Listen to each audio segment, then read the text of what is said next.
É isso Beleza, aí, vamos. pessoal. Beleza. Vamos aí para o intervalo de 2 minutos, Cláudio. Vamos Opa, sim. já está cá o Edesam. Já tá aqui e o cara tá bonito, rapaz. Chama pra ir, o cara é bonito. E aí, senhores, E tudo aí, bem? Edesam, bem-vindo. Beleza. Opa, tudo bom? Tá me ouvindo bem aí? Tudo Tô ouvindo bem. sim, meu Queria querido. agradecer-te pela presença. Muitíssimo obrigado mesmo por teres aceito o convite de poder estar aqui nesta segunda edição, se juntando a nós, essa iniciativa que visa, digamos, fortalecer a comunidade lusófona, não é? E poder, digamos, partilhar um bocadinho daquilo, do pouquinho, conforme disse o Ragir ontem, do bocado que eu sei ou que nós soubemos, não é? E podermos também aprender com quem nos assiste, porque isto é uma troca mútua, não é? Uhum. E conforme falávamos ontem, e uma das grandes questões, ou o principal ganho que a gente tem no meio desses eventos é o networking e as amizades que vamos fazendo, e conforme eu digo, a gente leva sempre para o resto dos nossos dias. Sem Não, com dúvida, certeza. sem dúvida. Inclusive, depois, pessoal, qualquer dia, se vocês quiserem vir tocar piano aqui em casa, pode vir Oh, tocar piano aqui em beleza, casa. hein? Do Do you you like like to play play piano? piano? Vou Fazer um chamar vocês churrasco aqui aí, pra cara. tocar piano. Não, bacana, Exatamente. galera. Bom, Então, eu vou Edson, colocar a aham, apresentação aqui. Deixa eu beleza. ver. Peraí. Eu vou compartilhar a tela inteira aqui, porque como eu vou mudar de tela algumas vezes, Certo. aí só me confirmem se estão vendo a tela do Canvas.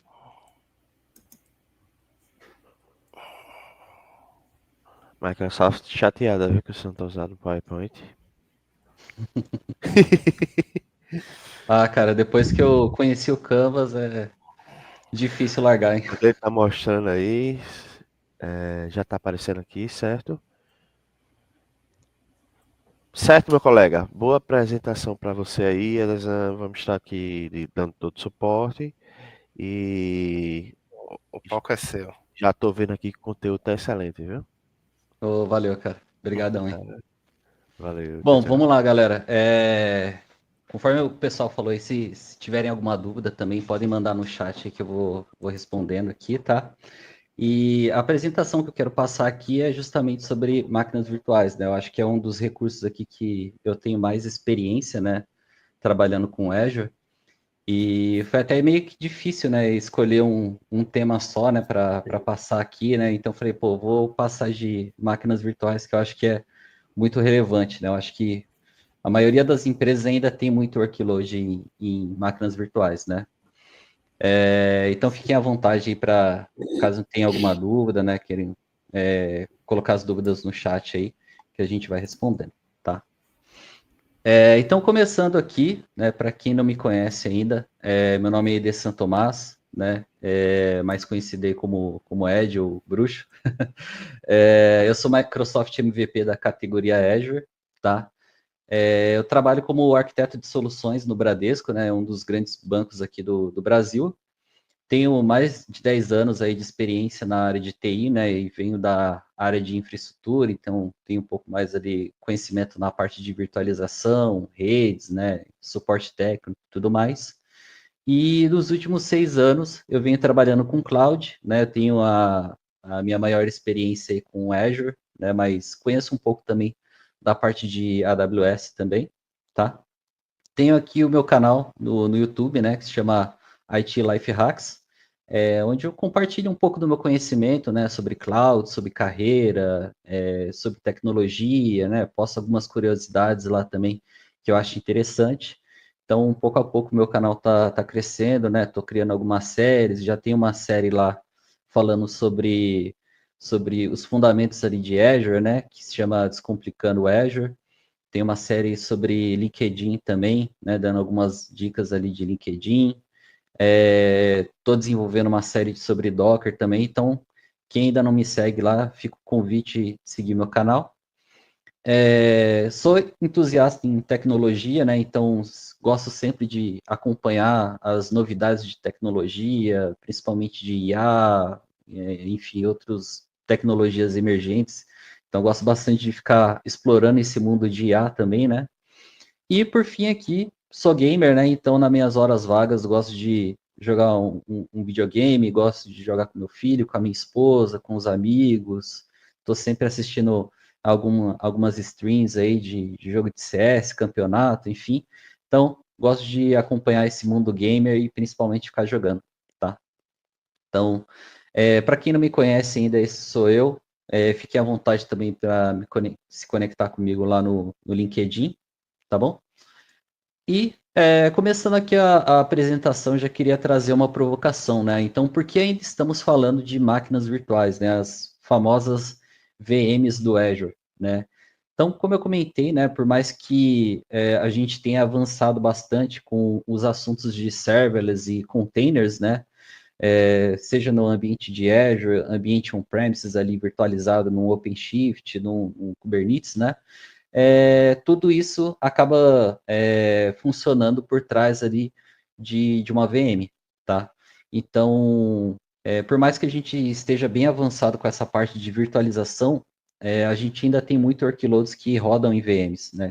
Principalmente quando a gente está migrando workloads ali do nosso ambiente on-premises, é natural a gente fazer uma migração as is ali, né? Então, trazer a nossa máquina virtual está no nosso ambiente on-premises para a nuvem e, de repente, a gente não tem todo o conhecimento para fazer uma refatoração, né, de transformar ali para um PaaS ou um SaaS. Então, normalmente, o primeiro caminho ali de uma migração é a gente migrar o as-is e migrar para uma VM do Azure mesmo, né? O Azure ou outras clouds aqui, tá? E também a máquina virtual ela é amplamente utilizada em ambientes de desenvolvimento, testes e workloads legados, né? De repente a sua empresa tem aquela aplicação que está funcionando por mais de 30 anos e é difícil a gente descontinuar ela, né? É difícil a gente fazer uma transformação nela. Então, de repente, ela está funcionando ali numa máquina virtual, até a gente refatorar ela, né? Retransformar essa aplicação, fazer uma modernização nela, ela ainda precisa estar funcionando, então a gente ainda precisa continuar dando manutenção nessa máquina virtual, tá? E principalmente aqui nos ambientes de teste, né? A gente consegue controlar ali o ambiente de teste, desligando a máquina virtual em horários que não estão sendo utilizados, né? A gente vai entrar um pouco mais nesse assunto aqui mais para frente na apresentação, tá? E a parte de custos, né? Então, como eu comentei aqui, a gente consegue desligar a máquina virtual enquanto a gente não está utilizando, trazendo aqui economias, né? Então, eu vou até dar um exemplo aqui de uma empresa que eu trabalhei, onde a gente tinha ali os workloads de máquinas virtuais de produção e não produção, né? Eram mais de 1.000 máquinas virtuais que estavam rodando ali no ambiente. E daquelas máquinas que eram de não produção, boa parte estavam ligadas 24 horas por dia e sem uso nenhum, né? Só aplicando essa ideia de desligar as máquinas virtuais enquanto elas não estão em utilização, a gente fez uma projeção de economia ali de mais de 2 bilhões só numa projeção de um ano. Então, imagina que foi uma economia gigantesca, né? Quando a gente olha, eu vou desligar essa máquina virtual aqui durante os horários que ela não está em utilização, você olha para uma máquina virtual só, olha ali o custo de economia dela por um mês, você olha assim, vai economizar R$ 1.000, US$1.000, né? Mas se você colocar isso em proporcional, sei lá, 50 máquinas, 500 máquinas, e dessas 500 máquinas você vê essa economia não só por mês, mas por ano, você vê que essa economia seria gigantesca, né? Então, por que que eu não fiz essa abordagem antes, né? Então, é uma visão legal de ter e apresentar principalmente para o time de negócio que com certeza vai comprar essa ideia de gastar menos, né? Então, aqui eu trago mais uma provocação, né? Então, escolher a VM errada pode custar caro. E não é só sobre dinheiro, né? É principalmente sobre custo também, sobre custo não, sobre performance, né? E é o que eu vou trazer aqui no próximo slide.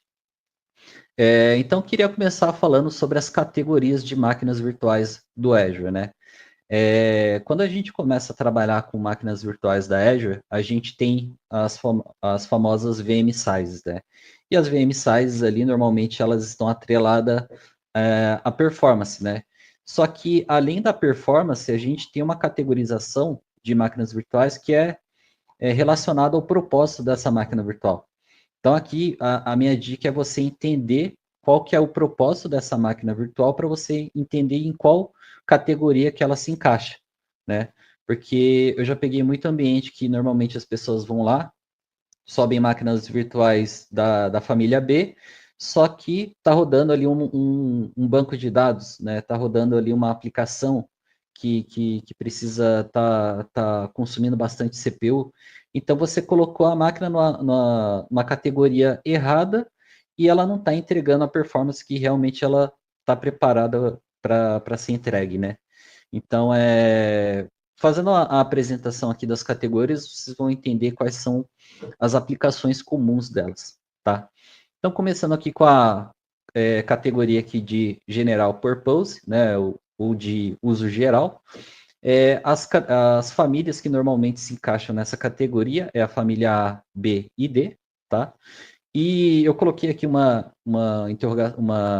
asterisco aqui na família A e B, porque elas são famílias como se fossem antigas, né? Uma das primeiras famílias de VMs que foram criadas na Azure, não são recomendadas para workloads de produção, né?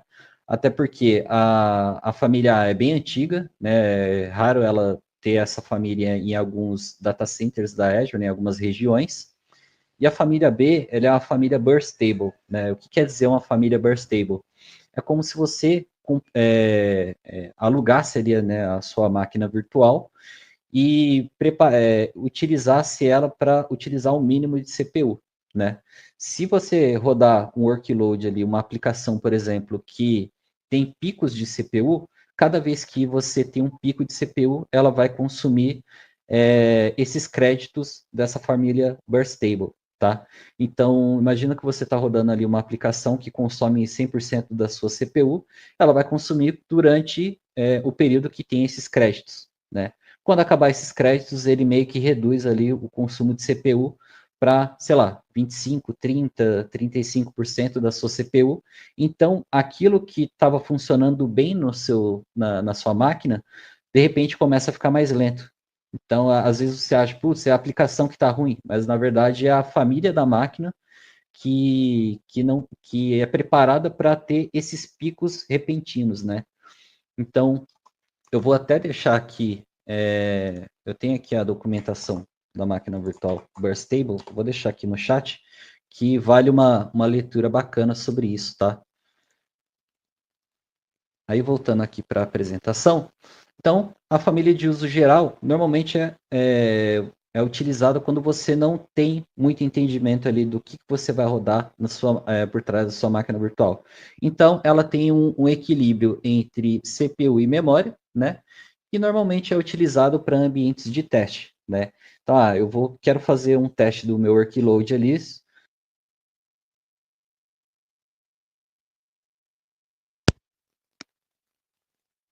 Opa, desligou o microfone aqui. Mas, por exemplo, você vai rodar um workload de teste ali na sua máquina virtual e esse workload de teste ele precisa ter o consumo constante de CPU, né? Então, o mais recomendado aqui, em vez de você utilizar o B, que é Burst Table, é você utilizar a família D, né? Que você vai ter um uso contínuo da sua CPU. Agora, é um teste repentino ali, você pode utilizar a família D, né? Ela vai ter aqueles seus picos lá, mas é interessante você ter esse entendimento que a família D, ela funciona por créditos, tá? Então, é legal depois dar uma lida na documentação. Agora, se você sabe que o seu workload ali, né, a sua aplicação, ela vai ter muito consumo de CPU em vez de consumo de memória RAM, então a gente tem outra família aqui que é otimizada para a computação, né, o Compute Optimized, né, que é a família F. Então, recomendado aqui para usos intensivos de CPU, né, como servidores de aplicação, processamento de jogos e tarefas de computação científica, tá? Então, é recomendado você utilizar essa família aqui, se você já entende que o que você vai rodar na máquina é direcionado para o uso de CPU.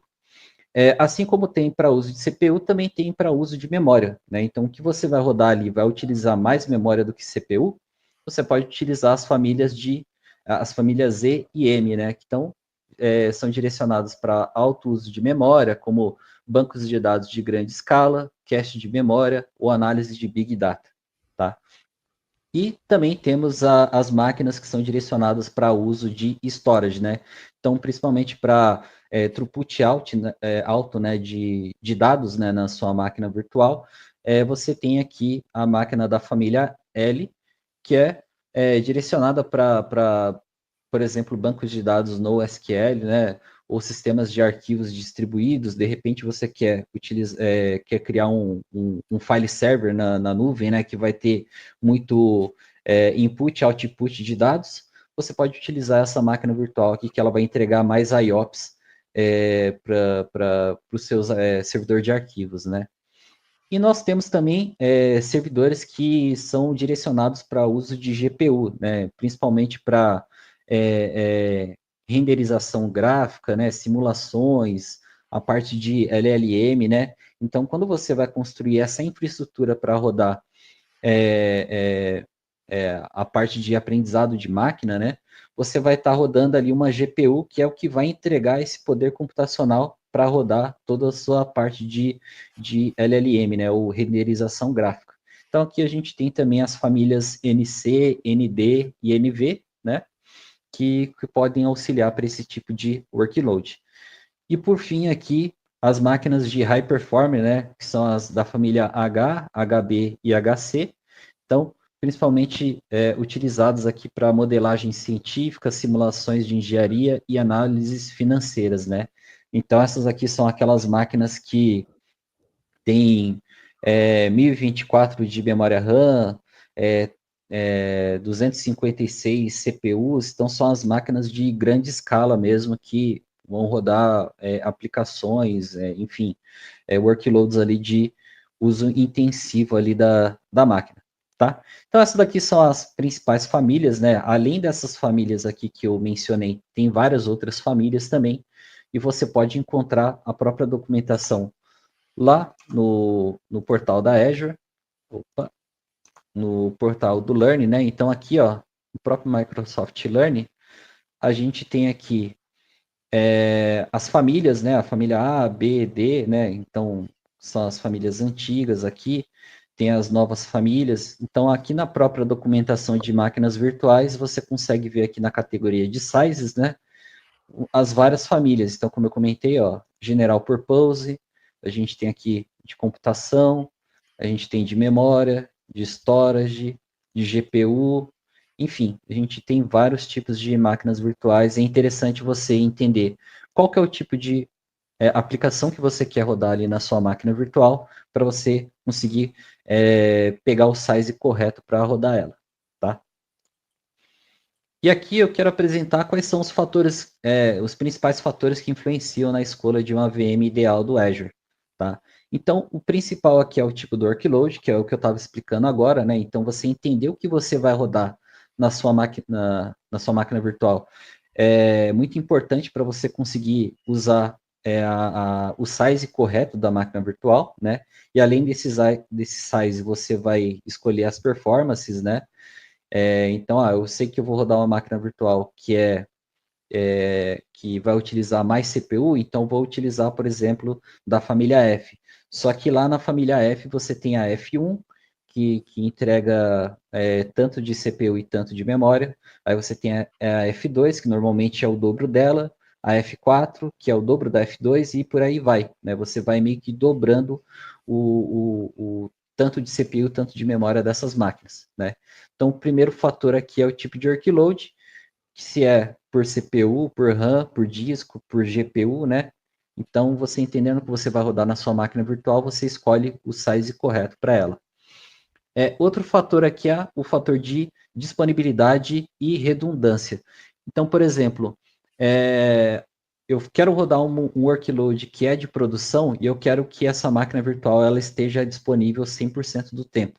Se eu colocar só uma máquina virtual e minha aplicação travar, eu vou ter um tipo de SLA, porque ela vai estar indisponível ali e não vou estar entregando a minha aplicação. Então, o que eu posso fazer para entregar mais disponibilidade para a minha máquina virtual?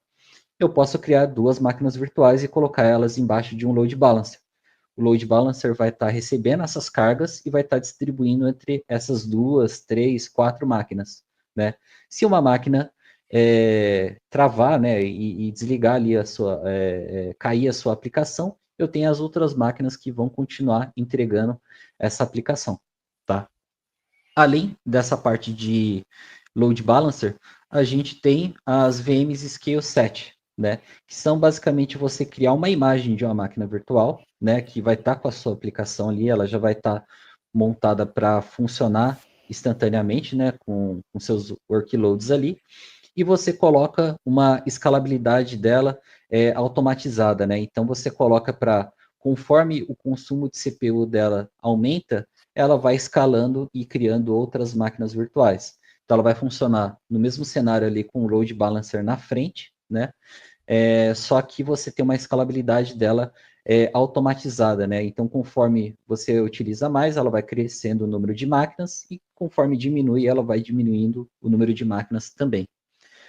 Fora isso, a gente tem aqui o Availability Sets, que é como se você tem 3 máquinas virtuais que vão atender aquele seu workload, só que você vai dividir essas máquinas virtuais em hacks diferentes lá dentro do data center da Microsoft, né?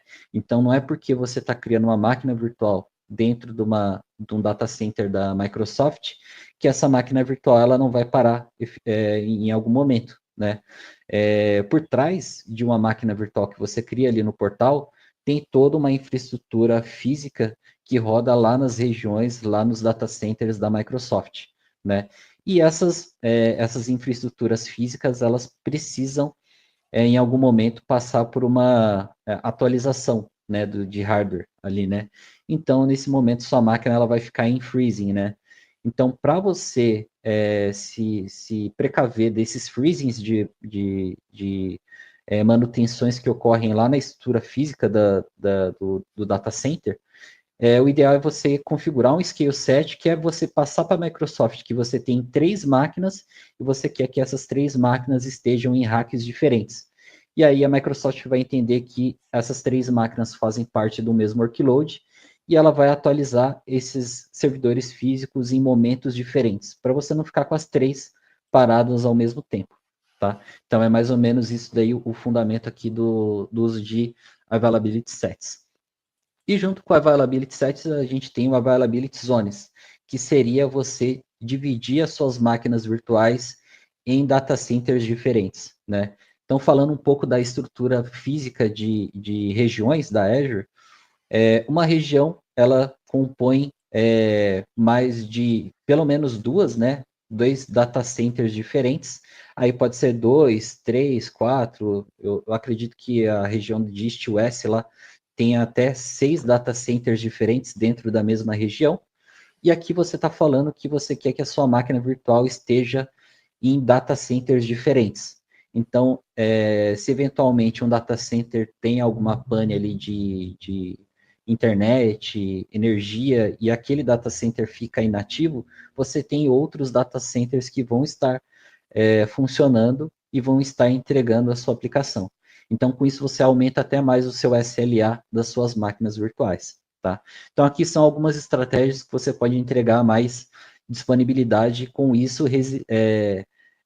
resiliência para seu workload. Tá? Um outro fator que eu quero passar aqui é a parte de custos, né? Então, não é simplesmente, eu vou escolher a máquina mais barata.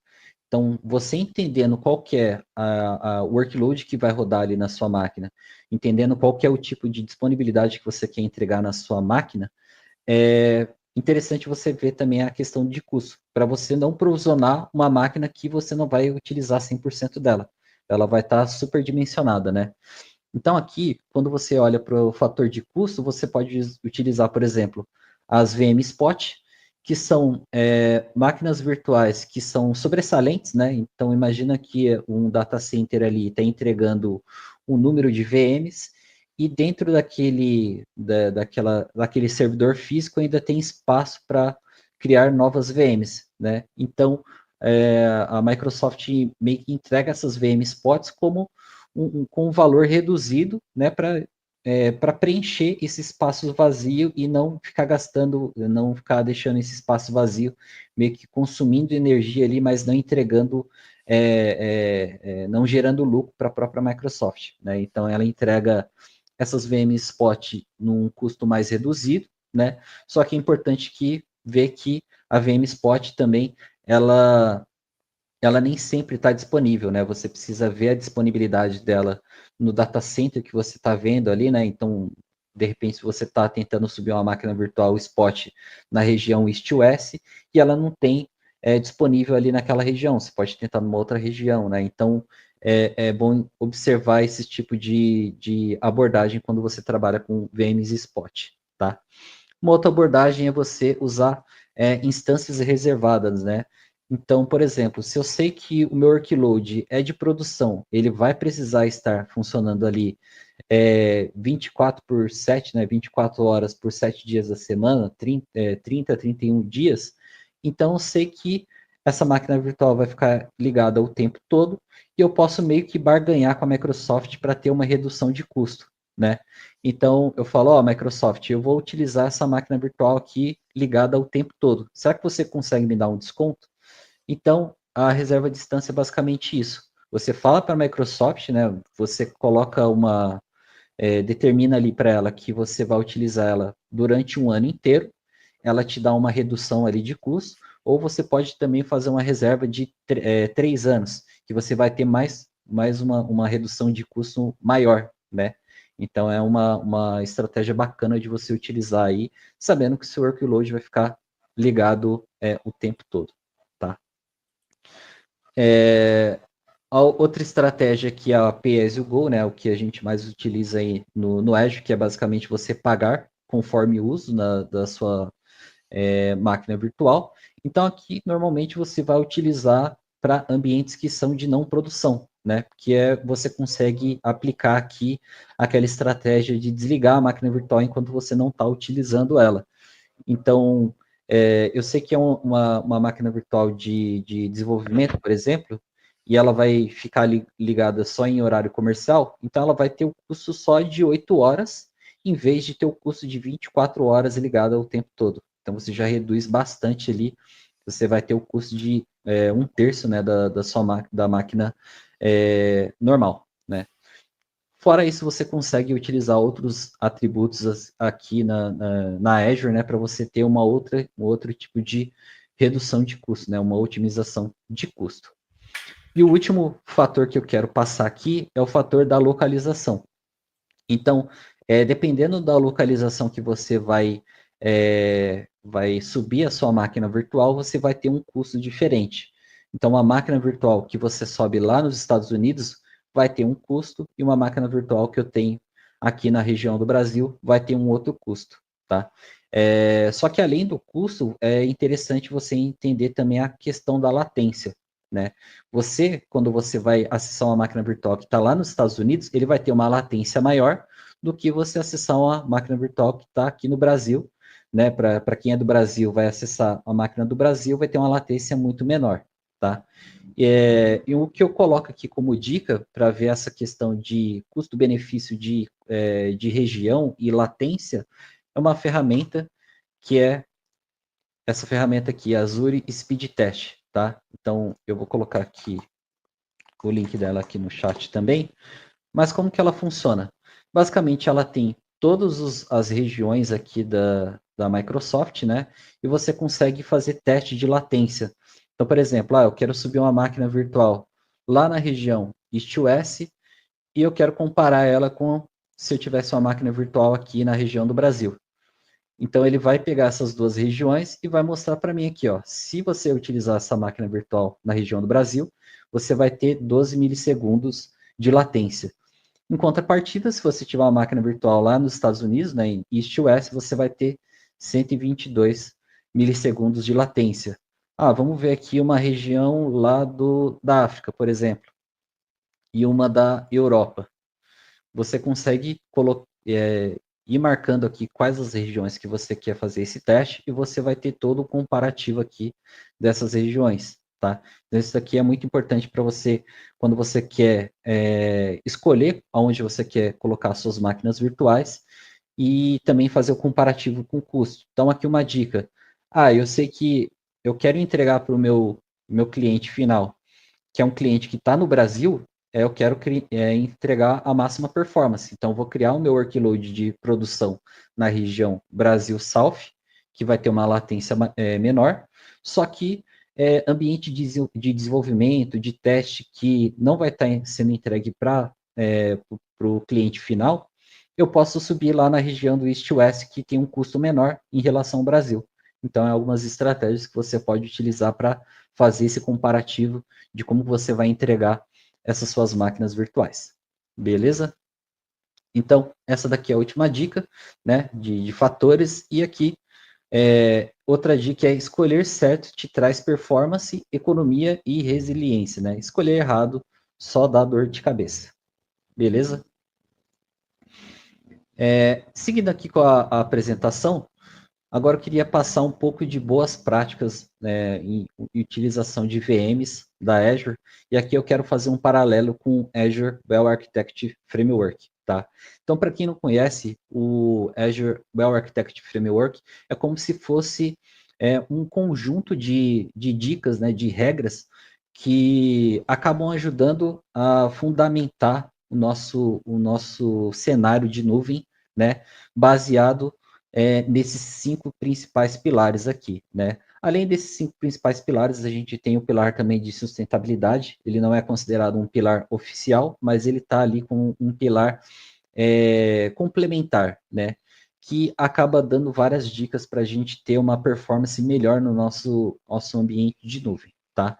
E quais seriam esses pilares aqui, né? Então, a gente tem um pilar de confiabilidade, né? E confiabilidade, a gente diz o que a gente consegue relacionar confiabilidade a máquinas virtuais. Justamente a parte de availability sets, availability zones, gerenciar backups, né, e disaster recovery das nossas máquinas virtuais, fazer um monitoramento de integridade e alerta das nossas máquinas virtuais. Então, são outros tipos de recursos da Azure que aumentam mais a capacidade de confiabilidade dos nossos workloads baseado ali no Well Architecture Framework, tá? Aí aqui a gente tem um outro pilar, que é o pilar de segurança, e o que a gente consegue utilizar relacionado a máquinas virtuais que aumenta o pilar de segurança, né? Então a gente pode utilizar aqui o Defender for Cloud, né, direcionado para máquinas virtuais. A gente pode utilizar as NSGs e o Azure Firewall para fazer um controle de rede ali das nossas máquinas virtuais. A gente tem a parte de updates automatizados, né?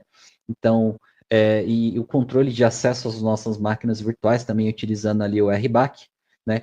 Tudo isso acaba influenciando o pilar de segurança do Well Architecture Framework, do nosso ambiente, tá? A gente tem aqui a parte de o pilar de custos também, e o que a gente pode atribuir aqui o pilar de custos? Subir máquinas virtuais spot, né, para ter uma redução de custo, fazer reserva de instâncias, programar aqui o start e stop das nossas máquinas virtuais, né, principalmente para esses workloads que sejam de não produção, e também utilizar o monitoramento de custos, né, utilizando o cost management e o budget, né. Então, o cost management é como se fosse o monitoramento de custos ali do nosso ambiente. Ele vai mostrar o quanto os nossos workloads tiveram de custo e ele também tem, baseado naquele uso, ele dá uma predição de quanto vai ser o custo desses nossos workloads, né, dos nossos ambientes, não só de máquina virtual, mas do nosso ambiente de Azure inteiro. E o Azure Budget é como se você criasse alertas de custo, né?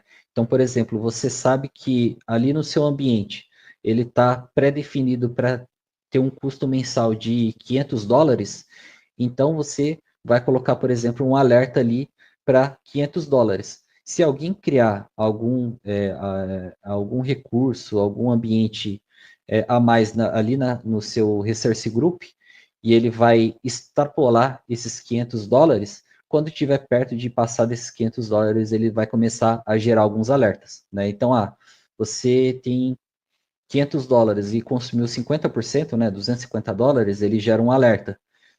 Você consumiu 80% desses custos, ele gera um outro alerta. Então, você consegue programar esses alertas para ir te avisando e você não ter aquele susto de, por exemplo, no final do mês, ter $1.000 de custo alocado ali no seu workload, né? Você tem gera esse alerta, né, para você antes de você ter esse custo grande no seu ambiente, tá? Então, um outro pilar aqui do Azure Well Architect Framework é o excelência operacional. O que a gente pode atribuir à excelência operacional é o auto-remediação com Azure Automation e Logic Apps, né? Então, por exemplo, você tem determinado workloads que você roda ali na sua máquina virtual, você pode gerar um script na sua Azure Automation Account para ficar verificando esse workload do seu ambiente, né? Ou você pode gerar um script que vai fazer o start e stop da sua máquina virtual, né? Em vez de você ficar ligando e desligando ela na mão. Com isso, você vai tirar a parte operacional de ficar fazendo as coisas manuais. Então, isso atribui aqui a parte de excelência operacional. Tem a parte de monitoramento proativo, né? Então, eu quero ser alertado quando a CPU, a RAM ou o espaço em disco da minha máquina virtual ocupar determinada porcentagem, né? Então, você coloca, atribuído com o seu Azure Monitor, você consegue criar alertas para ser avisado antes de você tomar um susto enfim, a sua máquina virtual ali está subindo muita CPU e ela corre o risco de travar, né? Então, é um outro atributo que pode contribuir aqui com a excelência operacional. E por fim, aqui eu coloquei naming, que é você ter uma padronização de taxonomia, né? Que é você padronizar a nomenclatura das suas máquinas virtuais, que fica mais fácil de você organizar elas e identificar essas máquinas virtuais ali no seu ambiente de Azure, né? Contribui também até para uma organização, a parte de governança. Tem o tagging, que é você utilizar tags para classificar seus ambientes de nuvem, tá? Então, colocar a tag, por exemplo, de ambiente produção, ambiente homologação, né? Qual que é o centro de custo que está atrelado àquela máquina virtual, quem que é o gestor dessa máquina virtual, enfim, né? Você consegue colocar essas tags. E por último, aqui é a gestão de configuração. Então, você consegue utilizar, por exemplo, algumas automações que vão gerenciar as configurações dessa máquina virtual. Tá? Então, hoje a gente tem, por exemplo, o Ansible, que você faz a instalação automatizada de...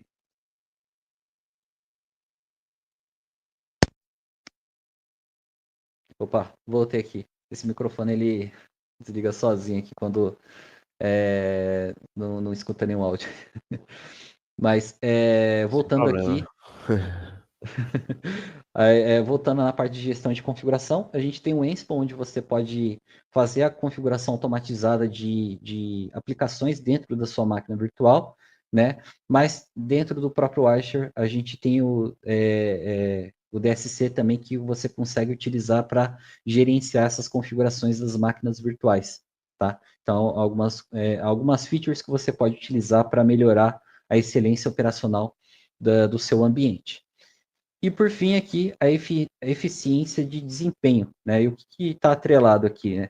A escolha correta, baseado no seu workload. Então, como eu comentei aqui nos slides anteriores, se você escolher a VM errada, baseado no que você vai rodar dentro dela, de repente você não vai ter a performance 100% que você espera dentro da sua máquina virtual, né? Atrelado a isso, tem também aqui o uso de auto-scale e scale set, né? Então, como eu comentei, você pode utilizar o scale set para escalar o número de máquinas que você tem automaticamente, né? Então, aumenta o consumo, eu crio mais máquinas, diminui o consumo, eu diminuo o número de máquinas, né? E tem a parte de storage também aqui, né? Então, você escolher a storage correta, né? Então, eu sei que o que vai rodar aqui na minha máquina virtual vai consumir bastante disco, então, em vez de utilizar um disco SSD standard, eu vou utilizar um disco SSD premium, porque eu vou utilizar muito disco, né? Ah, não, essa máquina aqui, ela só vai armazenar arquivos obsoletos, então, utilizo ali um HDD standard da minha máquina virtual. Da mesma forma, utilizar aqui balanceamento de carga, né? Utilizar o load balancer, o application load balancer para fazer o balanceamento das cargas entre as suas diversas VMs. Tem aqui o Proximity Placement Groups, que é basicamente você falar para a Azure que aquelas máquinas virtuais participam do mesmo workload e a Azure vai colocar elas em como se fossem racks próximos, né? Para ela ter um throughput ali de rede muito mais rápido do que, por exemplo, colocar máquinas em racks distantes, né? Então, até para aumentar um pouco mais a performance da sua máquina virtual, tá? Então, baseado aqui no Well Architect Framework, a gente tem esses pilares e cada pilar ele acaba contribuindo com uma ramificações de outros recursos que podem auxiliar bastante aqui nos seus workloads que você vai estar utilizando em máquinas virtuais, tá? Para complementar aqui essa explicação, no próprio site aqui do Microsoft Learning, né, aqui na parte de Well Architect Framework, ele tem uma página dedicada aqui a auxiliar com as melhores práticas para máquinas virtuais e scale sets, olhando para a parte aqui do Well Architect Framework. Então, ele tem várias dicas aqui, ó, de confiabilidade, né, recomendações aqui que você pode estudar e trabalhar em cima do seu ambiente, né, a parte de segurança, como eu comentei ali, a parte de custo, né, a parte aqui de excelência operacional, enfim, tem todas essas dicas aqui e eu vou deixar esse link aqui no chat também, para vocês darem uma olhada e complementar um pouco mais aqui o seu entendimento sobre o ambiente, tá?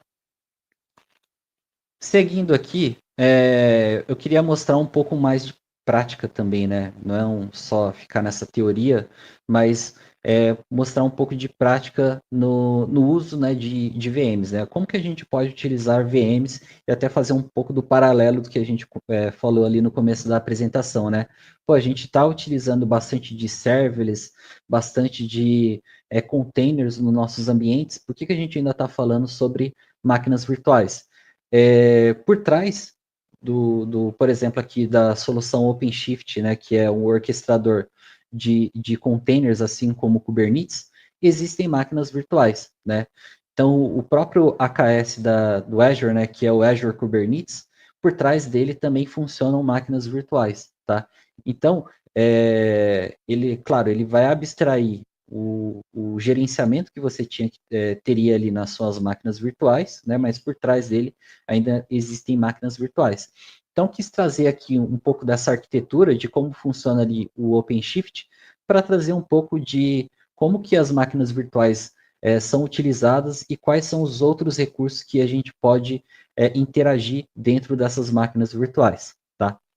Então, explicando um pouco aqui do desenho. A gente, primeiro, para a gente fazer o provisionamento de uma máquina virtual, a gente tem que ter um virtual network, que é onde a gente vai atribuir a parte de redes dessa máquina virtual, né? Então, a gente precisa ter aqui uma virtual network, e dentro dessa virtual network a gente vai ter as suas subnets, né? Que vai ser a segmentação de rede dessa VNet, tá? Então, aqui no caso, a gente tem uma subnet aqui do OpenShift, né, que vai estar atribuído aqui a subnet de controller, né, do nosso ambiente OpenShift, e uma subnet aqui de workers, né, então, explicando um pouco mais aqui o que seria o controller worker, os workers seriam as máquinas virtuais que dentro delas estariam criados ali os nossos containers, né, seriam os nossos nodes. E o controller é o que roda a orquestração desses containers, né? Então, seria mais a parte gerencial ali dos nossos containers, tá? Então, aqui dentro da nossa VNet, a gente tem essas duas subnets aqui para suportar o nosso ambiente de OpenShift, mas a gente tem aqui algumas subnets também, onde a gente pode colocar outras VMs que vão servir como Jumpbox, né, que seriam VMs onde vocês conectam nelas, e dentro delas você faz uma conexão local dentro dessas máquinas. Então, com isso, você não precisa colocar IP público nas suas máquinas virtuais. A gente consegue criar aqui uma subnet de Bastion também, que seria o mesmo propósito de você conectar nessas máquinas virtuais sem utilizar o IP público delas, né? Então você utiliza do Bastion aqui para rotear essa conexão, né? Então, em vez de você criar a sua máquina virtual e ficar gerenciando essa máquina virtual, o Bastion é como se fosse uma solução PaaS para você fazer essas conexões remotas nos seus ambientes, tá? Então, aqui ele mostra que o time admin, por exemplo, né, que precisa gerenciar esse ambiente, ele utilizaria aqui o Bastion para fazer essas conexões remotas, né? A gente pode utilizar aqui o VPN Gateway para fazer uma conexão de VPN ou Express Route com o nosso ambiente on-premise, né, para acessar esses workloads aqui. A gente tem o uso aqui de load balancers, né, para fazer a distribuição dessas cargas, né, entre essas máquinas aqui. Então, como tem várias máquinas, a gente sempre tem um load balancer que vai estar distribuindo essas cargas, tá? Isso daqui é uma infraestrutura básica, né, para suportar uma VM, mas vejam que, por mais que seja básica, né, para suportar essa VM, a gente está rodando aqui um OpenShift e o AKS funcionaria da mesma forma aqui. Então, é um ambiente bem moderno, né? A gente utiliza bastante containers hoje em dia, e por trás desses containers, né, para rodar esses containers, a gente ainda está utilizando máquinas virtuais ali por trás, tá? Então, é legal a gente fazer um pouco desse paralelo. E para quem quiser conhecer um pouco mais dessa arquitetura aqui, eu também tenho aqui o link dessa arquitetura lá do Architecture Center. Até para quem não conhece, o Azure Architecture Center é como se fosse um repositório com várias arquiteturas de referência na Azure que você pode utilizar como base para criar suas arquiteturas, né? Então aqui nessa página específica ele vai mostrar qual é a arquitetura e vai explicar quais são os componentes, né? Então eu tenho aqui eu posso utilizar um Azure Files, um SQL Management Instance, tem o Azure DNS, explica um pouco mais qual que é a função de cada um desses componentes e dá algumas dicas, né, de como você pode utilizar esses ambientes. Então, é uma ótima base de conhecimento, principalmente para arquitetos que precisam criar uma arquitetura e, de repente, não querem partir do zero, né? Você pode utilizar o Architecture Center para utilizar várias dicas, né? Então, é muito bacana para vocês conhecerem um pouco mais dessas arquiteturas, tá? Aí, por fim, eu queria passar esse slide aqui, que é a parte de gerenciamento de VMs na Azure, tá? Então, por exemplo, quando a gente trabalha com VMs na Azure, propriamente dito, a gente não vai só ficar fazendo criação dessas VMs, né? A gente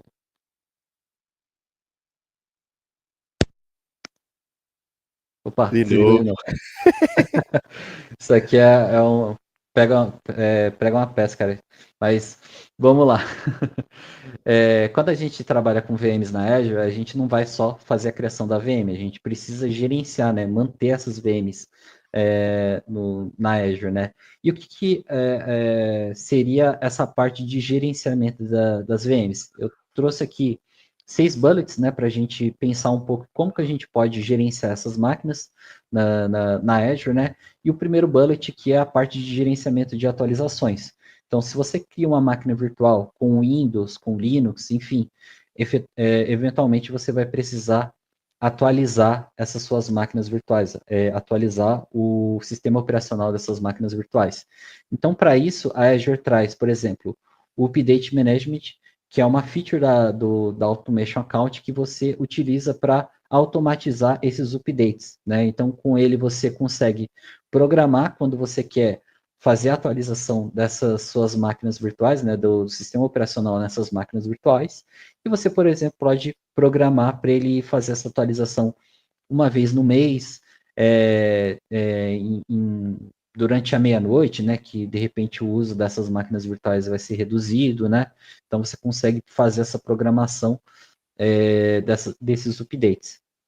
Junto com isso, a gente tem aqui o Change Tracking, que é outra feature também da Automation Account, que você consegue acompanhar quais são as alterações que ocorreram nessas máquinas virtuais. Então, por exemplo, eu tenho uma máquina virtual ali, e em determinado momento eu fiz a instalação sei lá, do CloudStrike como antivírus na minha máquina virtual. Então, o Change Tracking, ele vai capturar essa alteração nessa máquina virtual e, de repente, um time foi lá e identificou que a máquina ficou com uma performance menor nos últimos dias. Pô, mas quando que começou que ela perdeu essa performance? Foi em determinada data. Então, de repente, você consegue casar essa perca de performance com o change track ali, né, que ele identificou a instalação do CloudStrike, né, e não falando do CloudStrike, mas, enfim, qualquer instalação que você faça na sua máquina virtual, ele vai registrar ali, você consegue fazer esse rastreamento, né, de alterações, tá? A parte de automação operacional, né, então, como eu tinha comentado, você pode programar ali o start-stop de VMs para ligar e desligar em determinados horários, diminuindo o custo, né, dessas VMs. A gente pode utilizar aqui Automation Account Runbooks, né? Então, a própria VM você consegue utilizar ela como hybrid worker, que é como se fosse a gente tem a Automation Account, a gente consegue criar os nossos runbooks, que são os scripts de automação que vão rodar dentro dessa Automation Account. E o Hybrid Work é como se você elegesse aquela máquina virtual para rodar esse script, né? Então, por exemplo, você tem um script que precisa interagir em nível local com o seu ambiente, em vez de você utilizar a própria Automation Account, que cria uma máquina virtual para rodar aquele script, né? Você pode utilizar esse Hybrid Worker, que vai ser uma VM dedicada para rodar esses scripts. E, por exemplo, essa máquina virtual precisa ter conexão de rede para interagir com aquele workload que vai rodar aquele script, né? Então, são algumas estratégias de você rodar scripts meio que locais, né, nos seus ambientes. A gente tem aqui também a parte de Run Command, né, que é uma seção que a gente tem lá no painel da Azure, onde você consegue rodar alguns comandos diretamente na sua máquina virtual, sem você precisar acessar ela. Então, de repente, você está tentando acessar a sua máquina virtual e não está conseguindo acesso, pode ser que o seu RDP esteja desativado, ou um firewall que está ativado na sua máquina virtual que você não consegue fazer o acesso remoto nela, você pode utilizar o Run Command, colocar lá um script para desativar o firewall da sua máquina, e ele vai rodar dentro da sua máquina, sem você precisar acessar a máquina, abrir o PowerShell e rodar esse comando lá diretamente dentro da máquina, tá? Então, é uma facilidade de você rodar alguns comandos diretamente pelo portal da Azure. A gente tem aqui a parte de inventário, organização e governança, né? Então, como eu comentei, você utilizar das tags para você ter mais clareza do ambiente, do workload que tem ali dentro daquela máquina virtual. Então, por exemplo, colocar a tag de ambiente, quem que é o proprietário daquela máquina, qual que é o centro de custo, qual que é a aplicação que está rodando dentro dessa máquina, qual que é o projeto que essa máquina compõe. Então, são algumas formas de você organizar e categorizar essas máquinas virtuais, né, utilizando as tags. A parte de naming convention, que é a taxonomia, né, você criar uma padronização para a nomenclatura das suas máquinas virtuais, para você até identificar mais rápido, né, do que se trata aquela máquina virtual. E você também pode utilizar o Azure Policies para fazer um controle de governança dessas máquinas virtuais. Então, por exemplo, quais são os tipos de VMs que eu quero permitir que meus usuários, né, meus analistas criem dentro do meu ambiente de Azure? Quais são as regiões permitidas? Então, por exemplo, eu quero que meu ambiente seja criado só no Brasil e só nos Estados Unidos. Então, eu crio uma Azure Policy e se alguém tentar criar uma VM numa região lá da Europa, por exemplo, ele vai dar um erro, vai falar que tem uma policy travando a criação de máquinas virtuais naquela outra região, tá? E, por exemplo, colocar aqui, quando eu vou criar uma máquina, eu preciso ter determinadas tags preenchidas, né? Que daí facilita, né? Então, todo mundo que for criar sempre vai preencher essa parte de tags e não deixando ali a parte de governança de fora, né, dessa criação de máquinas. Agora, falando da parte de monitoramento e visibilidade, a gente pode utilizar o Azure Monitor mais o Log Analytics, né, para consumir esses dados que essa máquina virtual gera, né? Então, por exemplo, o Log Analytics você vai utilizar para você estender o período que você armazena os dados das suas máquinas virtuais, né? Então, no portal da Azure, o padrão ali são 3 meses que apresenta ali de performance, né, que tem essas máquinas virtuais, mas de repente você quer estender para 6 meses, um ano, então você vai utilizar o Log Analytics para receber esses logs e o Azure Monitor vai estar linkado com esse Log Analytics para mostrar esses logs, né? Você não vai precisar ver o log ali de um formato menos visual, né? O Azure Monitor ele já consegue ter uma visualização bem melhor e você consegue criar dashboards também, né? Para ter uma visualização melhor desses seus workloads, tá?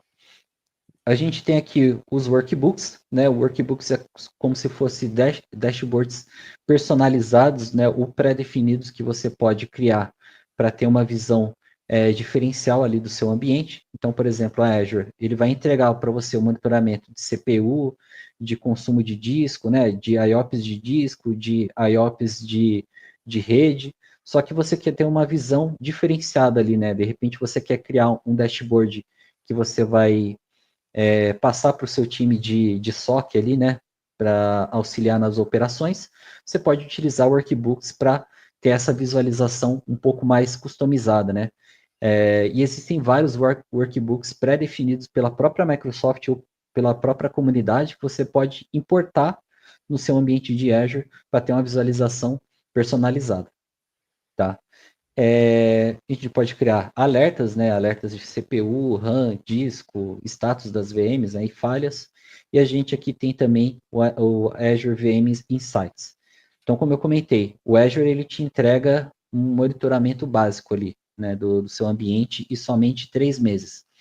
Mas você quer estender esse período para mais de um ano, então você usa o Log Analytics para estender esse período de armazenamento dos seus dados.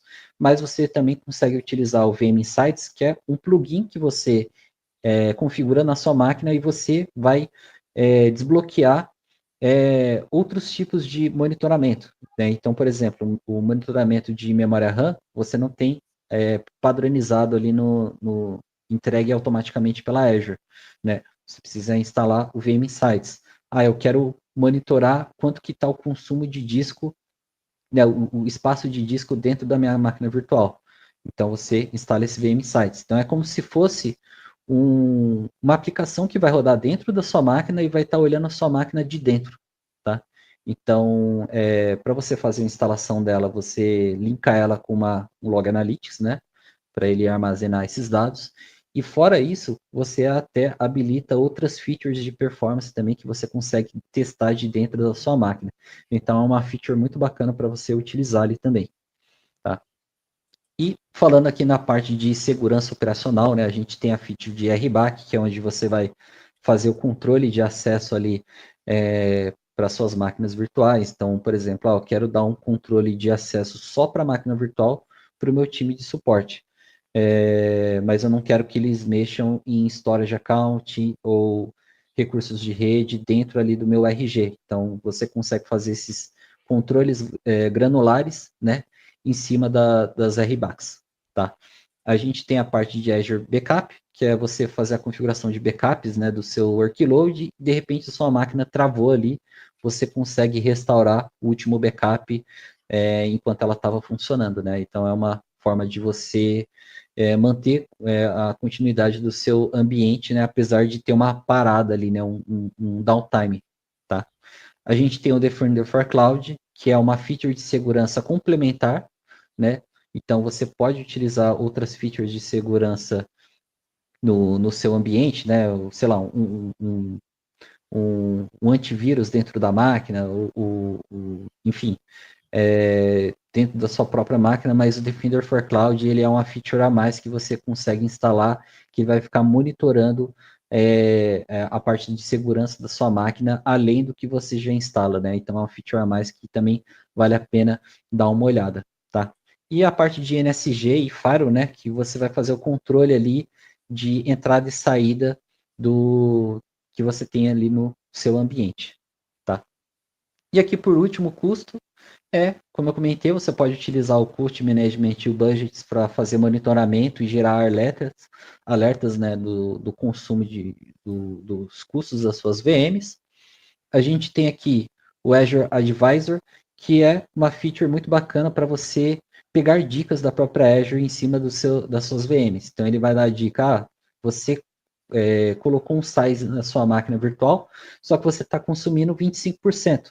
Então, compensa você diminuir o size dela, né? Então, em vez de você utilizar um F4, que é determinado tamanho, você utiliza um F2, que é a metade desse tamanho, né? Então, ele dá algumas dicas, não só de custo, mas também baseado em segurança, baseado em essa parte operacional. Então, é uma feature muito bacana. E tem aqui, por último, o Azure Hybrid Benefits, que é quando você já tem a licença do seu Windows, né? O Windows Server, já tem a licença do seu Windows Server, por exemplo, comprada. Em vez de você alocar a licença na sua máquina virtual, quando você vai criar essa máquina virtual, você fala que você já tem essa licença, né? E daquele custo mensal ali daquela máquina virtual, ele vai diminuir o custo do sistema operacional. Então, de repente, você tem, sei lá, uma máquina virtual que o custo dela é $300 por mês, tirando o custo do sistema operacional, de repente fica $240, né? Tá, custo pequeno, mas imagina isso exponencialmente, né? Para 500 máquinas, para 1.000 máquinas. Então, o custo já começa a diminuir bastante, tá? E, por fim, era isso, galera, que eu queria mostrar. Eu estava planejando fazer uma apresentação de uma demo aqui também para exemplificar um pouco mais, né? Mas eu acho que a gente tem tempo ainda aí, ô Cláudio, como é que tá? Rapaz, acho que já passou a hora da próxima palestra. Mas aí, o que é que a gente faz, Adriano? Vai ter um outro momento que vai ser o baque de inverno, certo? Uhum. Aí a gente já pode planejar em alguma coisa mais prática em cima para trazer aqui, certo? Não, com Então, certeza. sinta-se convidado a submeter o próximo Call for Paper que tiver aí. Uhum. E você já tem uns spoilers aí, você sabe que vai ser grande, não é Opa, mesmo? Vai ser não, com bastante certeza. grande aí, vai ter pessoas eh, que a gente não imaginaria estar aqui, vai estar aqui apoiando a nossa comunidade e vamos fazer esse movimento crescer. Beleza? Não, bacana, cara. Eu Mano, vou fazer o seguinte, eu tenho um vídeo lá no meu canal que explica como fazer a criação de uma máquina virtual. Eu vou deixar aqui compartilha no para mim. chat. Isso.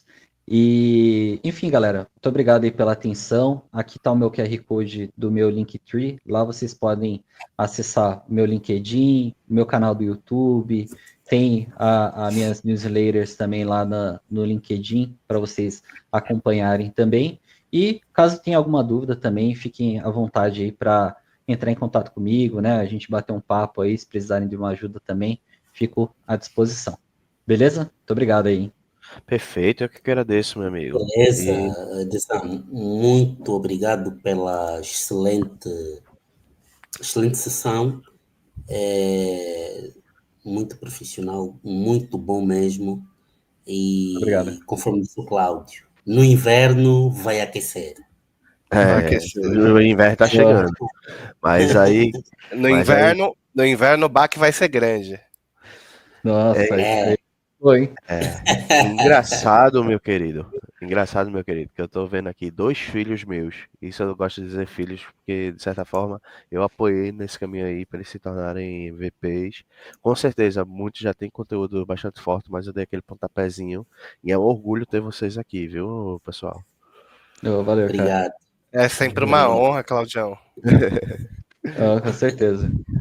Valeu, pessoal. Bom evento aí para todos e vou continuar acompanhando pelo chat aí, hein? Valeu, hein? Valeu. Obrigado, Adesan. Valeu, tchau, tchau. Tchau, tchau. Vai fazer